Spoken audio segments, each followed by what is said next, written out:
Fresh Friday 88,6 Fresh, το ταξίδι όπως ακριβώς τι θες, με την ίδια από τα X Factor στην παρέα μας. Ήδη. Η θαλάσσια ανεμόνη είναι φυτόζω. Φυτό. Είστε σίγουροι?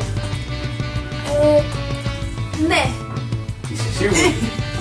Όχι, όχι, όχι. Μάλιστα, έχεις δίκιο, είναι ζώο λοιπόν. Να με ρωτήσεις και εμένα όμως 3 φορές αν είμαι σίγουρη. Ποια χώρα κατέκτησε το Κόπα Αφρικα το 2004?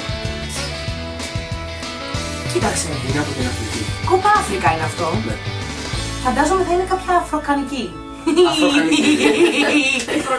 Αφροκανική χώρα. Πόσες λες να είναι στην Αφρική οι χώρες? Έτσι εσύ. Είμαστε και δύο. Άσε. Έλα, είναι από τη Βόρεια. Στη Βόρεια Αφρική δεν είναι ας πούμε την Ισία, Μαρόκο και Τι είναι θηρίο! Είναι θηρίο που το βρήκε. Όχι! Μπράβο. Πόσα Όσκαρ πήρε ο Άλφρεντ Χίτσκοκ? Τίποτα. Μπράβο, ήδη. Φέτρα. Ωραία. Ποιος Μαροκινός είναι ο πρώτος αθλητής που έφταξε τα 5.000 μέτρα σε λιγότερο από 13 λεπτά?